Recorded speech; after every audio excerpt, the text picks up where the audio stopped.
Fala, gente, bom dia, boa tarde, boa noite para quem estiver assistindo isso à noite. Eu vou fazer o seguinte com vocês agora: eu vou fazer um passeio pelo livro didático de vocês, enfatizando algumas partes, alguns conteúdos que eu acho mais importantes, acrescentando outras coisas, fazendo um diálogo aqui, trocando uma ideia, né, sobre o que está no livro, apontando alguns elementos para vocês lerem. O que eu vou falar aqui agora não substitui a leitura do livro, mas ela pode ser um facilitador para vocês irem para o livro já com um entendimento mais interessante. Eu vou começar falando hoje, galera, do modernismo, e em especial das vanguardas europeias, mas é claro que para falar do modernismo eu vou fazer um breve resumo, aliás, um breve resumo não, só uma passada de leve mesmo pelo pré-modernismo, que eu já falei com vocês, então não precisa de muitos detalhes, ok? Mas muitas das coisas que eu falei para vocês tá aqui, né, nesse capítulo, principalmente alguns autores e outras coisas. Enfim, vamos lá, galera. Características pré-modernas, né, do pré-modernismo. Eu tinha falado para vocês o interesse pela realidade brasileira, lembra? Sobre questões sociais brasileiras. O uso de uma linguagem, de uma língua portuguesa com características mais tipicamente brasileiras também, o que está muito associado ao coloquial de certa forma. E faltou um elemento aqui que era a presença de outros elementos estéticos, principalmente os oriundos das vanguardas, que já começavam a se anunciar em alguns escritores aqui, ok? Então são esses três elementos que ajudam a gente a definir uma obra como pré-modernista. Dá uma lida aqui, isso vai fortalecer você. E como eu tinha falado, tem três autores muito importantes para a gente estudar. O Euclides da Cunha, principalmente a sua grande obra, Os Sertões, vai falar da Guerra de Canudos, uma linguagem meio científica, meio literária, uma coisa muito interessante. Dei uma lida nisso aqui porque Os Sertões é uma obra que cai muito no Enem, né, em outros vestibulares, volta e meia aparece a questão de Canudos. Tem uns exercícios aqui que eu vou passar para casa para vocês, vai ficar como tarefa da semana, na verdade de 2 semanas, porque a gente vai ter feriado semana que vem. A gente vai fazer esses exercícios, as respostas estão aqui, mas vocês não vão ver agora, vocês vão tentar entender. E também a gente vai fazer os exercícios do Lima Barreto. Com relação ao Lima Barreto, galera, eu sugiro mais ainda que vocês leiam esse trecho aqui, essa sessão, até para vocês terem mais confiança em fazer o trabalho que eu propus para vocês. Eles vão dar foco, obviamente, né, na principal obra dele, o Triste Fim de Policarpo Quaresma. Acho bem interessante vocês voltarem nisso e principalmente fazerem os exercícios que vão trazer um ensinamento para vocês. Ok, galera? Monteiro Lobato, o que dizer de Monteiro Lobato? Né? Eu não vou dar um foco muito grande, mas acho que vale vocês lerem isso aqui, vale vocês observarem um pouco desse autor que, não obstante todos os seus problemas, intelectual polêmico, né? Tá escrito aqui, intelectual polêmico, vulgo racista. No caso dele, eugenista, melhor ainda, né? É um racista de teor científico, mas ele tem uma importância realmente pelo trabalho folclórico, pelo trabalho com a cultura brasileira. As pessoas são assim, né? Paradoxais. A gente não vai deixar de fazer a crítica, mas literariamente ele tem uma importância e continua caindo em algumas provas. Vale a pena você ter uma noção desse cara. Os outros que aparecem aqui, né, eu não vou colocar como foco para vocês, vou deixar passar, como o Augusto dos Anjos. Não que não possa cair em uma prova, mas bem menos provável. E eu tenho que fazer uma seleção, porque não adianta eu botar tudo para vocês. E o Augusto dos Anjos e o Graça Aranha. Vamos para o que não interessa, para o que nos interessa. Capítulo 25, a linguagem do modernismo. Abre aí o seu livro, lá na página 378. E a gente vai falar um pouco desse movimento que, sem dúvida, é um verdadeiro marco nas artes como um todo, não só na literatura, mas nas artes como um todo. Você vai ler esse livro aí, sempre quando você tem assim, essa introdução aos movimentos literários, eles vão falar, movimento revolucionário. Romantismo, tudo foi revolucionário para esse livro aqui. Eu acho que os outros movimentos tiveram rupturas importantes, mas não tinham nada de revolucionário mesmo. A maioria era tudo meio bunda mole, uns caras que, enfim, tinha muita mistura na verdade, né? Você poderia dizer revolucionário quando a gente olha para o modernismo e olha para os outros movimentos, você não pode chamar os outros movimentos de revolucionário. O modernismo, sim, a gente pode dizer que ali houve uma ruptura mais brusca de teor verdadeiramente revolucionário, tanto na linguagem, tanto nas formas, na estética e também nos ideais. É reflexo do século XX, né, galera? Acho que o século XX não tem paralelo com outros. No mundo muita coisa aconteceu, muita mudança aconteceu, e essas mudanças chegaram na arte. Agora, uma questão muito forte dessa revolução é que, não sei se eu falei para a turma de vocês sobre a linha do tempo da literatura, mas ela começa lá na Grécia, né? Os três gêneros clássicos, a epopeia, a lírica, o teatro, tudo isso tem uma tradição enorme. Ela retoma lá ela volta no Renascimento. E mesmo esses movimentos como o romantismo, que tentam quebrar um pouco com isso, eles mantêm ainda muito de tudo isso. E uma visão também academicista, que seria uma coisa mais elitista, né, de uma literatura institucional dentro de um circuito. E esses caras aqui, sim, eles rompem com isso de uma forma muito interessante, ao ponto de fragmentar os movimentos. Assim, tanto que após o modernismo, a gente já não estuda muito escola literária. Você vai ter uma ou outra tendência, como o concretismo, alguns outros elementos, você tem tendências de época, mas você não tem mais escolas, porque o modernismo ele fragmenta tanto, né, as possibilidades da arte, ele abre tanto, na verdade, as possibilidades da arte, a partir do que ele propôs, que você tem uma liberdade muito grande, vão surgindo pequenos movimentos, pequenas tendências, na verdade, com caráter passadista, futurista, revolucionário, mantenedor, seja o que for, mas ele abre todas as possibilidades, como nenhum outro movimento tinha feito isso. E para a gente entender muito desse caráter revolucionário, né, do modernismo, a gente precisa sim levar em conta as vanguardas europeias como pontos fora da curva da tradição artística, né, até que eles viraram, mas eles vieram de fora para entrar na linha do tempo da tradição artística. Foram elementos assim muito,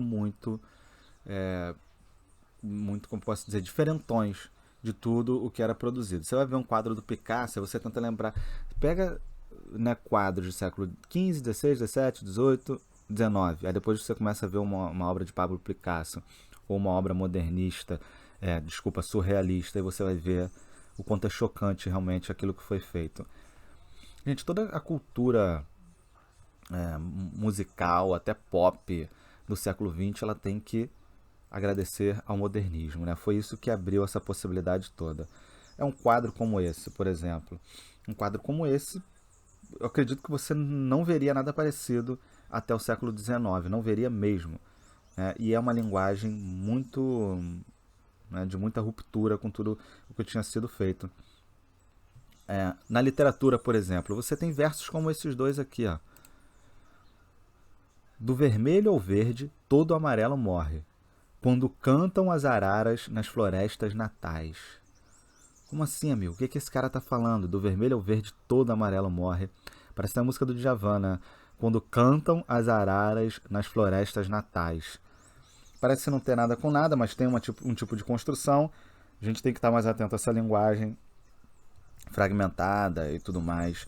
Mas são coisas desse tipo que começam a acontecer.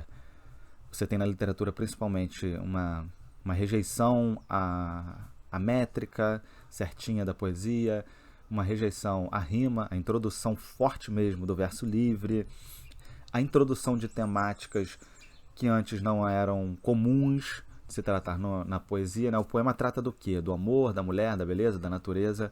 Aqui a gente começa a ter elementos que entram como temática que jamais seriam considerados temática de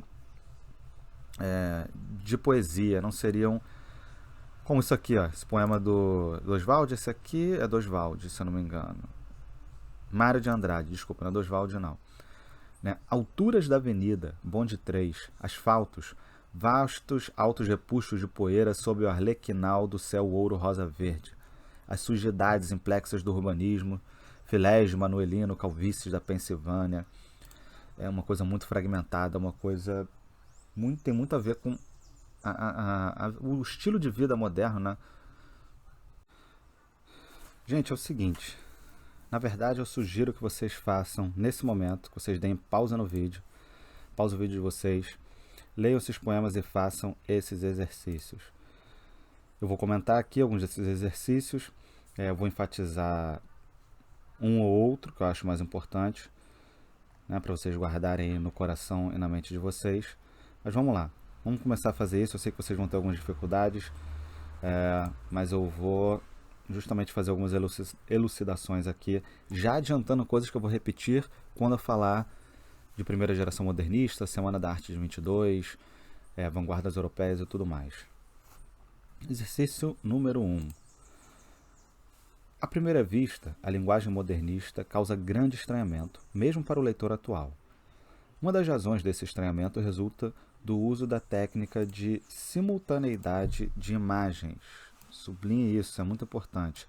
Isto é, a junção de elementos aparentemente sem relação uns com os outros. Uma coisa meio aleatória, nada a ver. Mas tem um sentido. Essa técnica dá a impressão de fragmentação da realidade. Anotem isso, galera. Esse exercício aqui, o próprio enunciado dele já ensina algo pra gente.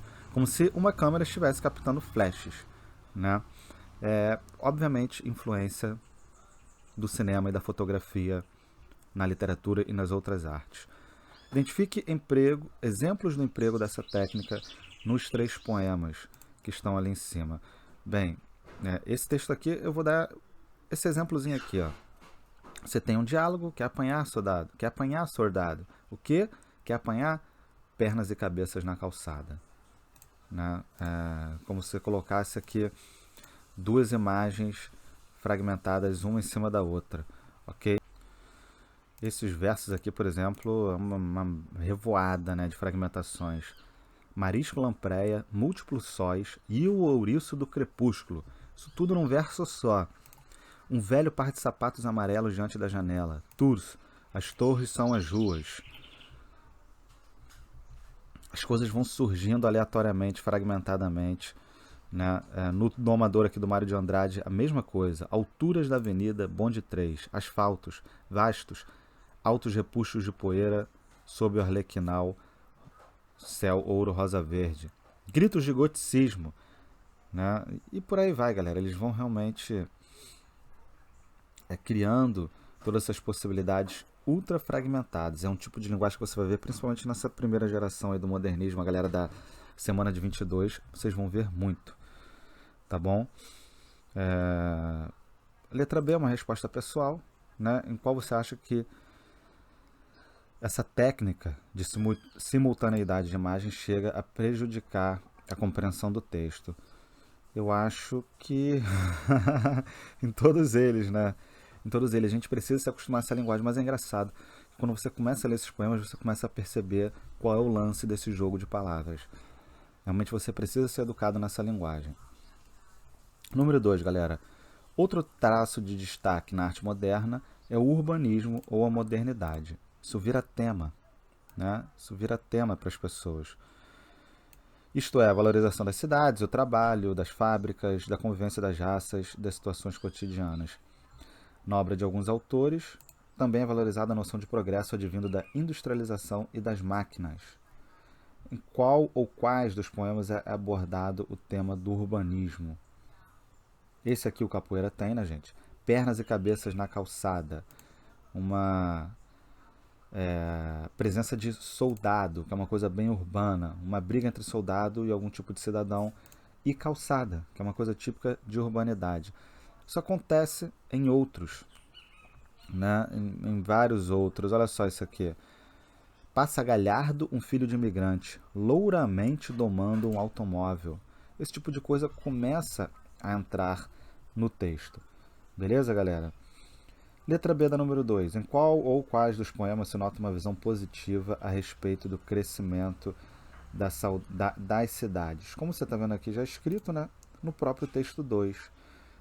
Louramente domando o automóvel é uma coisa que tem uma visão, é uma fotografia muito bonita, né? Parece uma foto de cartão postal de cidade americana, né? Mas você percebe que ali há um entusiasmo, uma visão positiva da presença desses automóveis e bondes. Nem sempre isso vai acontecer, é lógico, no movimento modernista. Ali acontece. Número 3, galera.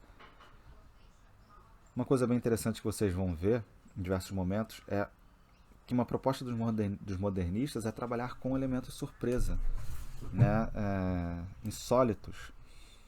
E também uma inclinação para o humor, para a piada, para a ironia, para o sarcasmo, para a irreverência. Né? Quais dos poemas dão mostras de humor e irreverência? Ora, esse aqui, óbvio que você tem uma ironia, uma irreverência aqui presente, né? E o do Mário de Andrade também, galera. Beleza? O do Mário de Andrade também tem, né? Justamente nisso aqui que ele fala: um palhaço aplaude o filho de um imigrante que supera os 400 paulistas da Bandeirantes. E tem outros elementos, né? Os elementos surpresa são as coisas que vêm meio que do nada, mas precisam fazer sentido. Ok? Número 4. Os poetas modernistas eram contrários a regras, né? Propunham palavras em liberdade. Sublinhe isso aí, isso é uma coisa bem importante para vocês. No lugar da métrica, propunham o uso do verso livre. O que é o verso livre, galera? Né? Versos livres, galera, são aqueles que não têm um número determinado de sílabas, né, dentro do verso. Se vocês forem ver qualquer verso anterior ao modernismo, você tem lá uma estrofe com 4 versos. Os 4 versos têm o mesmo número de sílabas. Isso gera um ritmo mais cadenciado para o poema. Isso sempre existiu. O modernismo começa a esculhambar com isso. Você pode falar, pode ser mais fácil, pode ser mais difícil fazer isso. Na verdade, tem outras coisas que podem ser exploradas, né, a partir disso. E o modernismo soube fazer muito bem. Ok? Não vou dar foco nessa contagem de estrofes. Eu acho que vocês todos sabem o que é uma estrofe, né? É só vocês contarem ali. Número 5, galera. Outra manifestação da proposta de palavras em liberdade é o uso diferente de pontuação de outras regras ortográficas e até gramaticais e a busca de uma fala brasileira. Isso aqui é muito importante, né? Até a pontuação os caras meio que deixaram de lado. Você viu isso aqui nesse poema, né? Em vários desses poemas, na verdade. Por exemplo, cadê o pontinho final aqui? A retirada do ponto final aqui já demonstra que o cara tá cagando para alguma coisa e aquilo ali tem uma outra função. Mas tem várias outras amostras disso ao longo do texto. Vocês vão visualizar muito bem todas essas questões. Ok? Pontuação esculhambada, ou seja, usada de outra forma. A quebra daquela obrigatoriedade de letra maiúscula no início de cada verso e até no início do texto. Tá bom? E tem umas outras coisinhas, galera, muito importante, né? Principalmente o Oswaldo de Andrade. O Oswaldo de Andrade, ele absorveu antes essas questões linguísticas. Ele reproduz ali, na escrita, uma linguagem mais próxima da fala brasileira, como o quer, com esse acentinho, o sordado, o apanhar, sem o R no final, né? Ele quer apanhar. Não, ele quer apanhar. Então, a gente fala... o Oswaldo, ele é um cara que coloca em ponto, em xeque, as regras gramaticais, algumas, não as regras, mas algumas, que seriam de origem mais lusitana, ou que não teriam a ver com a natureza do que o povo fala. Isso mais ou menos aí há 100 anos atrás, e até hoje a gente ainda vive alguns dilemas com algumas regrinhas. Eu particularmente algumas acho bem desnecessárias. Número 6, galera. O modernismo brasileiro recebeu influência de várias correntes artísticas surgidas na Europa no início do século XX, mas, em contrapartida, representou uma retomada do nacionalismo. Sim, esses dois sentimentos, o sentimento nacionalista em certos aspectos e um sentimento cosmopolita de absorver coisas que estão no mundo todo, entrou muito, né, no movimento modernista. Que elementos do poema de Oswaldo de Andrade podem ser associados à valorização da cultura brasileira? Ora, o uso da língua tipicamente como é falada no Brasil e até a aparição do personagem Capoeira, né? Esse afro-brasileiro que apareceu ali no poema dele. Galera, todo movimento literário sempre é uma ruptura com o movimento anterior. Sempre tenham isso em mente para vocês fazerem boas leituras de certos textos e movimentos literários. em vestibulares, então isso é muito importante. Eles trabalham muito com esse aspecto, o quanto um determinado movimento rompeu com o outro. Levem isso em questão também no modernismo. Ok? Aqui tem um ótimo quadro para vocês levarem em consideração. Cuidado também com algumas coisas, por exemplo, o modernismo tem subjetivismo, sim. Aí você vai falar, pô, o romantismo também tinha, mas é de um jeito um pouco diferente. Tem pontos de contato, óbvio, mas de uma maneira diferente, porque a estética é diferente. Mas, enfim, é bem mais subjetivo, por exemplo, do que o parnasianismo, que era puramente objetivista, né, descritivista. Mas questões como os versos livres, palavras em liberdade, ironia e humor, né, essa linguagem fragmentada, com elementos de surpresa, livre associação de ideias, busca de uma língua brasileira mais popular e coloquial, a gente está até hoje através disso, né? E um ponto muito importante, né? Acho que muitos desses pontos são importantíssimos. Revisão crítica de nosso passado histórico cultural, né? Isso é uma coisa muito interessante. Versos livres, fragmentação, busca de uma linguagem mais popular, mais coloquial. E o nacionalismo, eu apontaria para vocês como as coisas mais importantes. A gente vai partir com esse conhecimento para entender melhor o modernismo. A gente vai voltar algumas coisas aqui que eu falei, eu vou repetir, isso é apenas uma introdução. A gente vai falar de vanguardas europeias na próxima aula e vocês vão entender um pouco de como elas influenciaram esses elementos aqui estéticos. Tentem levar em conta também quanto isso se distancia de uma estética parnasiana, né, que era uma poesia chata. Tem coisa bonita, mas era meio chato, né? Era muito descritivo, muito focado no objeto. E muita mitologia greco-latina já no século XX, que é um saco, né? Apenas no século XX, de uma maneira muito artificial. Eles não souberam aproveitar bem o parnasianismo, a presença da mitologia greco-latina. Eles fizeram isso de uma maneira um pouco artificial, um pouco chata. Ok, galera?